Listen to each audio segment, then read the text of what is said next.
Hi, my name is Bridget. Welcome to D&D at the library. I'm going to show you how to make a Dungeons & Dragons character. It's going to be a first level character on a character sheet for D&D 5th edition. So some of the supplies you're going to need, obviously you're going to need a character sheet. You can either get them at dndbeyond.com or you can get them in the back of your player's handbook, which is also something you are going to need. You are going to need a set of dice. Mostly you are just going to need a d6 for building a character. You can get these basically anywhere. And the most utilized thing, you're going to need a pencil. We prefer you to use pencil just because you're going to do a lot of erasing. And I mean, if you want to use a pen, by all means, you are very, very welcome to do so. The first part of the character sheet, it does talk about what your character's name is. If you don't have a character name picked out, the handbook does supply you with names that you can utilize. Otherwise, you can just randomly put letters of the alphabet together. For our character sheet today, I'm going to be making a dwarf fighter, just so we understand where things go on the character sheet itself. So we are going to be starting from this way and working our way down this way. So the first thing, character name. My character, I don't have a name picked out for them yet, so I'm going to utilize the dwarf names that are in the player book, and we're going to name him Adric Baldurk. So, Adric Baldurk it is. Adric Baldurk.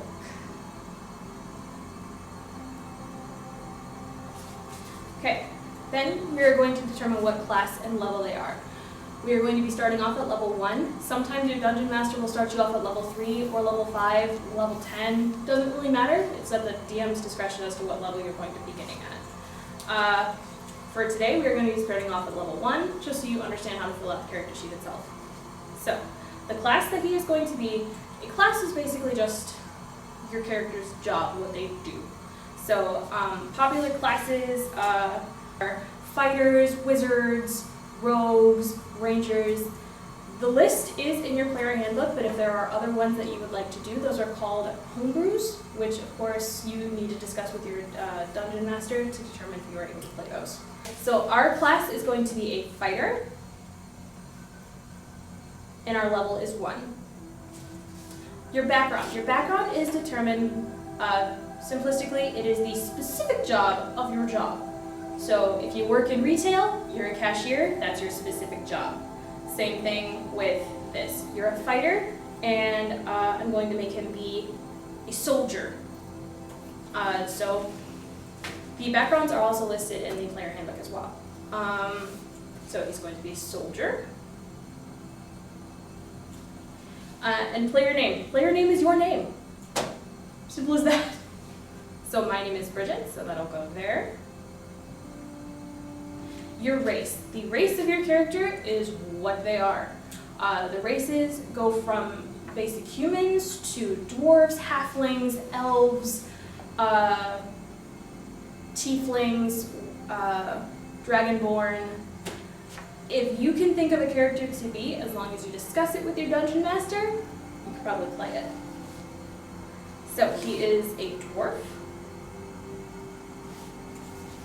Alignment. So the cool thing about alignments is alignments determine how you are going to play your character. Most of the time they just have to do with religious aspects of your character, but if you actually want to utilize your alignment as your player, feel free to do so. It adds character to your character. So alignments are lawful good, which is like basically Superman. He's considered the knight. He does everything by a code. Then you have lawful neutral. Lawful neutral, a good example is Hawkeye. They will do what they believe is right regardless of the law. So that is like a judge in a sense. Lawful evil. Lawful evil, a good example would be Darth Vader. He is the overlord. Neutral good. Neutral good is Spider-Man. He is the hero. You have true neutral, which are like the tree ends from Lord of the Rings. They don't want to be involved. They are outlanders. Neutral evil would be like Voldemort, the true villain. you don't really care as long as you're doing evil, that's what you want to do. Chaotic good. Chaotic good is like Robin Hood. You are the rebel. Then you have chaotic neutral, which is Jack Sparrow. You're basically the nomad. You're in it for yourself. And then you have chaotic evil, which is like the Joker from Batman, which is you're just a psychopath. Do note that you need to check in with your dungeon masters to make sure that you are able to play evil-aligned characters. Most of the time, dungeon masters don't like you playing evil-aligned characters because it does mess with their storylines. Double check with them first. I am going to make my character lawful good because he's a good guy.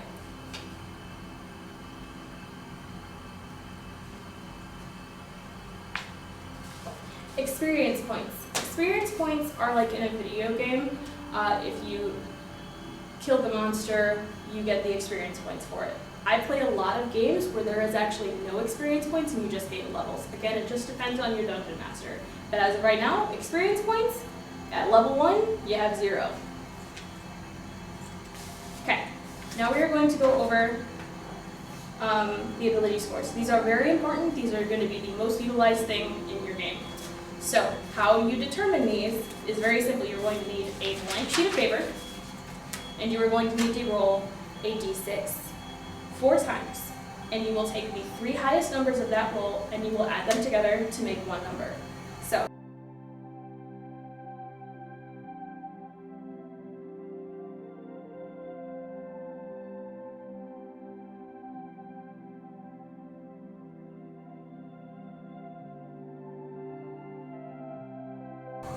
So, the numbers that I have total are 17, 8, 14, 16, 16, and 10. So these numbers are going to be utilized as your ability score basis, but you need to determine where you need to place them. So the big thing about ability scores is we're going to actually go over what each one means so you know where to put them. Strength, which is the first one at the top, is going to be utilized by bodily power and athletics. So most of the ones that utilize strength as their main score are barbarians, fighters, and paladins. So when you are a barbarian, fighter, or paladin, you usually want your strength score to be your highest number. Dexterity is when you use agility, reflexes, and balance. So those are utilized mostly by monks, rangers, and rogues. And then your constitution is one of the most important ability scores. That constitution determines your health and your stamina.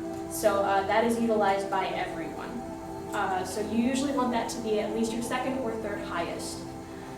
Intelligence. Intelligence is your mental acuity and informational recall. So just your ability to recall information. So that is utilized by wizards. And then wisdom is the awareness and insight and intuition. So those are utilized by clerics and druids. And then charisma is your confidence and your leadership. So those are used by bards, sorcerers, and warlocks. So the ability scores that I have, my highest one was 17. So I probably want to utilize that one for my strength. So you're going to write that in the big box as strength. Again, utilizing a pencil because this number possibly will change. You will see why. Then, my dexterity, I don't really need him to be dexterous, but I do want my second highest one to be constitution. So we want to utilize one of those 16s as my constitution. And then I do want him to be charismatic, so I want that to be 16. And then I want him to be dexterous as well. It's just not as utilized as strength. So I will give him a 14 in that one. And then as far as intelligence and wisdom, because he is a fighter, I do not feel personally that he needs to have those be high numbers. But again, that is all up to the type of character that you want to play. If you want to have a very intelligent fighter, by all means do so. I don't want him to be intelligent. So he will not be intelligent. So he will have an 8 in intelligence, and he will have a 10 in wisdom. So with a dwarf, when you have the handbook, it does tell you proficiencies that they gain. So As a dwarf, your ability score, you get ability score increases. So your constitution score increases by 2. So that 16 is now an 18. Again, erase. All right. Age. Dwarves mature at the same rate as humans, but they're considered young until they reach the age of 50. So for the age, you can make them whatever age you want. It's just the player handbook does give you ideas for how you should play them. Alignment. Most dwarves are lawful. These are already lawful good. Size. Dwarves are between 4 and 5 feet tall. We already know they're short. His speed. His speed is 25 feet. So there is a space for speed, and that space is right here. So that would be 25. That means that usually on a grid, each box on a grid is 5 feet. So that means you'd be able to move 5 boxes. Dark vision.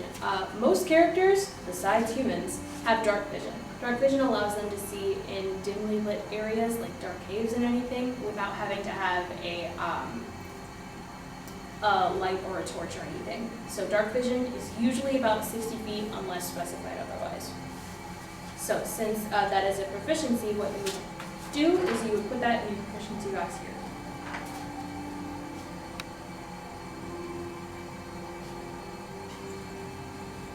Okay. And Dwarven Resilience. You have advantage on saving throws against poison, and you have resistance against poison damage. So that means that my character will have a harder time being poisoned. So they are resistant to poison.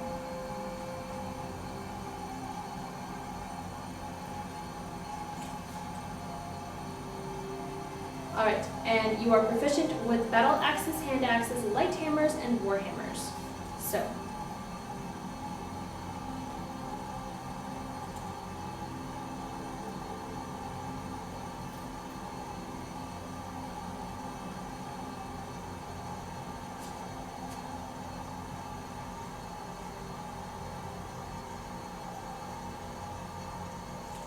Alright, and they are also proficient in a specific type of tool.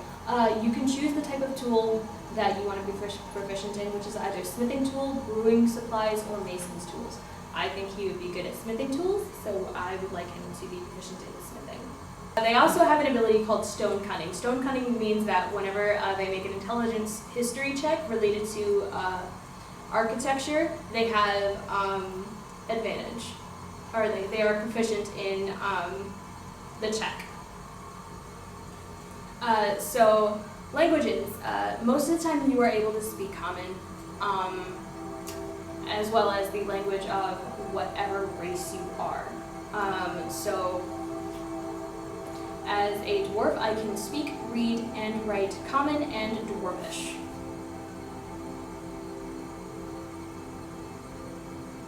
And you are going to be writing that in the spot for proficiencies and languages. Subraces. Some races have subraces, some don't. Humans are just basically humans, but dwarves have 2 subraces. They have hill dwarves and they have mountain dwarves. Depending on which one you choose, you gain ability as well. So you can either be a hill dwarf or I can be a mountain dwarf. So I just like mountain dwarfs better, so I will utilize the mountain dwarf. So as a mountain dwarf, I am strong and hardy, and I am accustomed to difficult life in rugged terrain. So my ability score for strength increases by 2, so my 17 is now a 19. And I have proficiency in light and medium armor.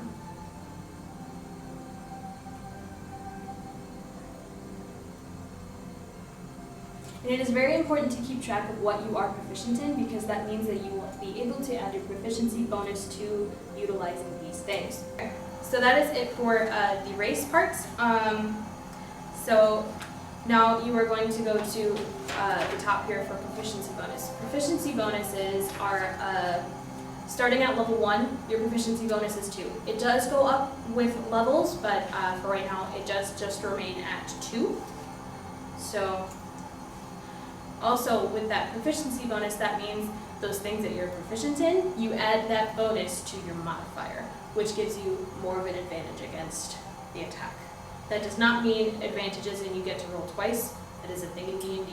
That just means that you have a better chance of succeeding. Okay, so the box above proficiency bonus is called inspiration. Inspiration is provided to you by your DM, or if they think that you enacted a scene absolutely flawlessly, if you rolled perfectly on something, your DM has the ability to reward you, and this is called inspiration.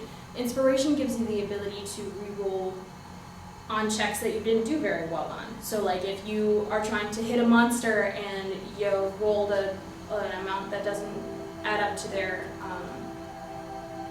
armor class, then you can use your inspiration to re-roll that to see if you can actually hit them.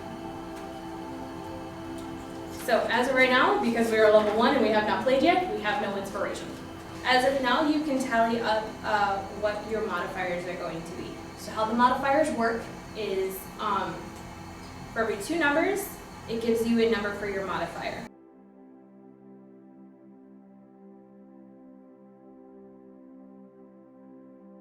When you are working with your class, it'll also give you other information as well that you can be proficient in, and that can assist you with your character.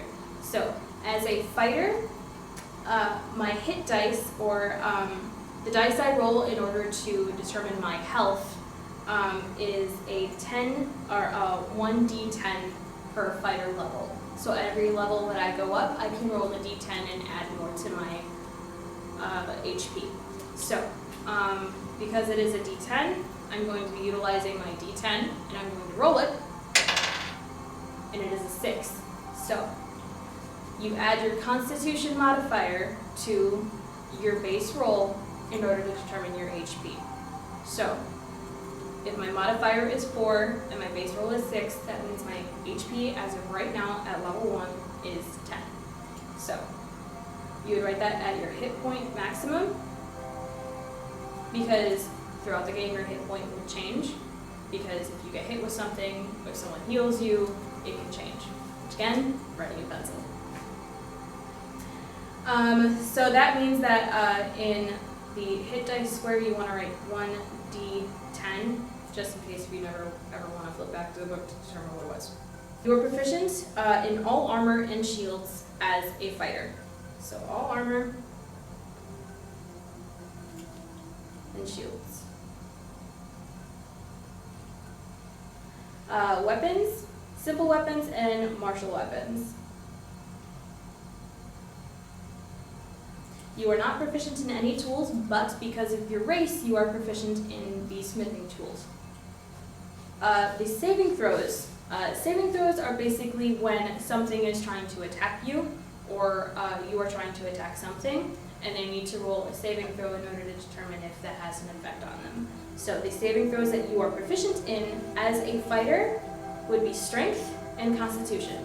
So on the side of your saving throws, it does have these little circles here. You fill those in for the ones that you are proficient in. So if I am proficient in Strength and I am proficient in Constitution, that means that I can add my proficiency bonus to my modifiers. So if my base modifier is 4, I'm able to add that 2, so that would make it 6. So I want to write 6 on that line. And then my Dexterity, since I do not have any proficiencies in that, it will still be just a 2. My Constitution is +4, but now I also have that bonus, so it is, again, +6. My Intelligence is 8, so that would make it a -1 modifier. My Wisdom is 0, so that is a 0. And then my Charisma is 3. So that'll determine your saving throw modifiers. Also, with your skills, you want to be able to have a number in everything. Just again, with your class, it'll determine which skills you're proficient in. So you can choose 2 skills from Acrobatics, Animal Handling, Athletics, History, Insight, Intimidation, Perception, and Survival. So I can choose 2 of those skills that I want to be proficient in. So I am going to choose athletics, and I am going to choose perception, just because perception is utilized a lot in D&D. So I think it's always a good idea to have perception as one of the skills that you're proficient in, because it does help you in the long run. But that is my personal preference. So I'm going to utilize athletics. Again, you are going to fill in the circle that shows that you are proficient in it, and perception. Again, that means that you are able to add your proficiency bonus to those skills. So that means that acrobatics, your modifier for dexterity, which it does tell you on the side which ability score is utilized for each of those skills, and that'll determine the modifier that you use. So acrobatics is a dexterity skill, so that is a +2. Animal handling is wisdom, that is 0. Arcana is intelligence, which is -1. Athletics is strength, so that's 4, and that's plus my proficiency bonus, so that'll be 6. Deception is charisma, so that is +3. History is -1. Insight is +0. Intimidation is +3. Investigation is -1. Medicine is 0. Nature is -1. Perception, even though we have a 0 modifier, it is something we are proficient in, so that is actually going to be a +2. Your performance, my performance is going to be +3. Persuasion is going to be +3. Religion is going to be -1. Sleight of hand is going to be +2. Stealth is going to be +2. And survival is going to be 0. So that is how you fill out the skill chart. And then passive wisdom. Passive wisdom perception is basically if your dungeon master doesn't want you to roll for it, they just want you to utilize your surroundings. So passive wisdom is determined by a base score of 10 plus whatever modifier you can add to it. So my base for wisdom is 0, so I would not be able to add my wisdom modifier, but because I am proficient in perception, I can add my perception bonus to it. So that is going to be a 12 passive wisdom perception. Equipment. There is a little space here for equipment. It also does have a little space for the gold that your character can carry. So equipment, you start with the following equipment in addition to the equipment granted by your background. So my background is soldier, so we'll get into that in a little bit. So I can either have chainmail or leather armor, longbow, and 20 arrows. So I am going to do leather armor, a longbow, and 20 arrows. And then I'm going to have a choice between a martial weapon and a shield, or 2 martial weapons. I will utilize a martial weapon and a shield, and we will go over how to put those in as well. And then I can choose between a light crossbow and 20 bolts, or 2 hand axes. Because I already have a longbow, I'm going to choose the 2 hand axes. And then I can choose between a Dungeoneer's pack or an Explorer's pack. There is a section of the player's handbook that does tell you what is in each one. I do prefer the Explorer's pack. First part of level 1 is that you get to choose a fighting style that you would like. I prefer, since I've played a fighter before, I prefer great weapon fighter, so I'm going to utilize that as my fighting style. And then I gained an ability called Second Wind. You have a limited well of stamina that you can draw on to protect yourself from harm. On your turn, you can use a bonus action to regain hit points equal to 1d10 of your fighting level. Once you use this feature, you must finish a short or long rest before you can use it again. So, and then Second Wind. Now, it may not seem like they gain a lot for the first level, but again, it is first level, so you will be gaining more as you gain levels, clearly. There's a section where it determines what armor you use, how much weapon or how much damage your weapon does, and that is going to be on page 145 for your armor on the player handbook for the 5th edition. My character picked leather armor for his first choice. Leather armor is determined to have an armor class of 11 plus your dexterity modifier. He is proficient in all armor, so that gives him a +2 as well. So, is 11 plus your dexterity modifier, so that's 11 plus 2 plus your proficiency bonus. So that would give him a 14 for his armor class. Your armor class is basically just what it takes for someone to be able to successfully hit your character. Initiative, which is the box right next to armor class, is determined by your dexterity. So it just means that whenever you're rolling for initiative, which usually you roll a d20, that just means that you can add that number to your roll, and it determines where you are in the fight. So my dexterity modifier is a +2, so my initiative is +2. So whenever I roll that d20 to determine where I am in battle, I can add that 2 to it. Weapons. The weapons that my character picked out were a longbow and 20 arrows, which a longbow is considered a martial ranged weapon, which my character is proficient in. So it does 1d8 piercing damage, and this is on page 149 of the player handbook. So the longbow does 1d8.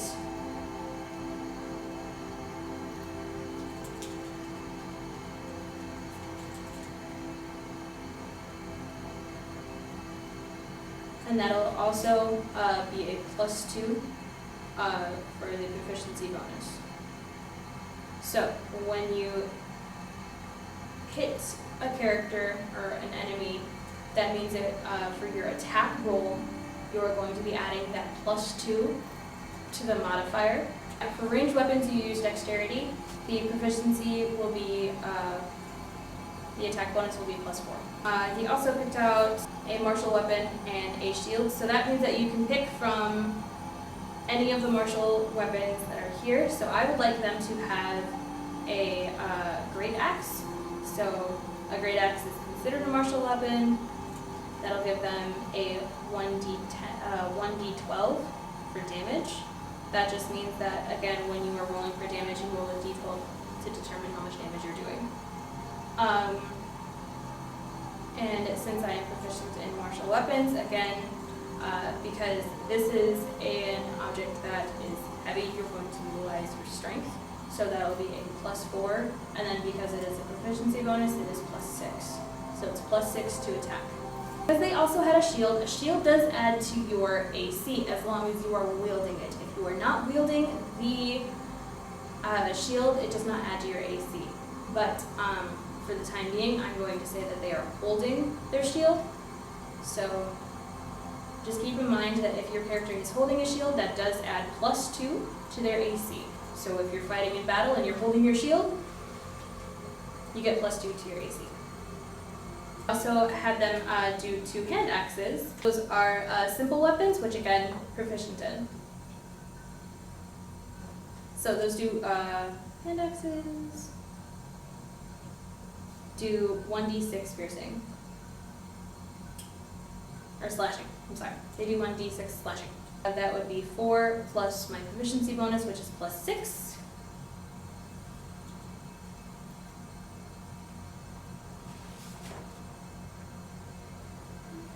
Okay. So that is the equipment that they're carrying. Obviously, they are not able to utilize all of these at once, so you do need to pick one that you are going to use. Another thing that you're going to have to either ask your DM about, or you're just going to utilize the handbook for. Your DM sometimes gets to determine how much money your character has. If they say it is just what the handbook says, then you are going to go to page 143, and it will tell you what your wealth is by your class. So my character is a fighter, so I have to roll 5d4s, which are the pointy ones, and then multiply that by 10. So I have 3, 2, 4, 2, and 2. 13. Which is 13. So that'll give me 130 gold to start off with.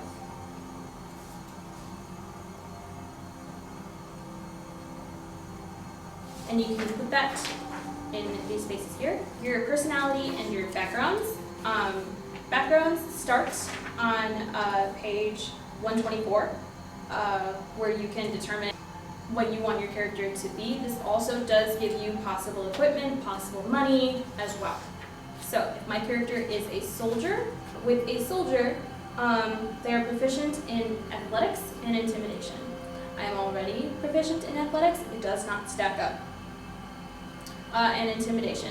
If you already know that your character can have a proficiency in something due to its background, then don't utilize the same thing twice like I did, because I forgot. And then, so make sure you change what that number is then. So my +3 for intimidation changes to a +5. They are proficiency in one type of gaming set or vehicle. So I'm going to make them proficient in a gaming set. So that can be like cards, dice. Usually I have them proficient in a dice game. And it just tells you what other equipment they have. He has an insignia of rank, he has a trophy, a set of bone dice or a deck of cards, and a set of common clothes and a pouch containing 10 gold pieces.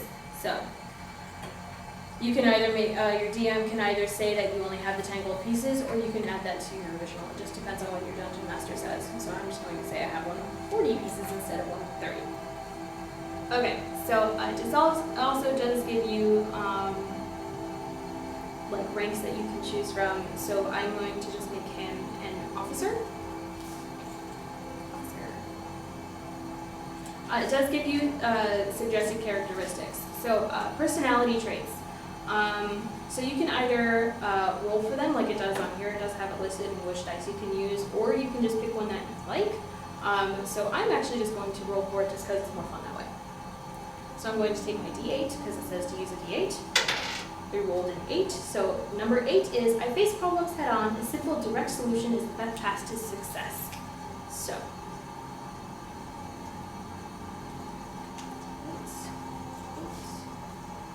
Okay, so then your ideals. Again, you can either roll this or you can pick which one you like.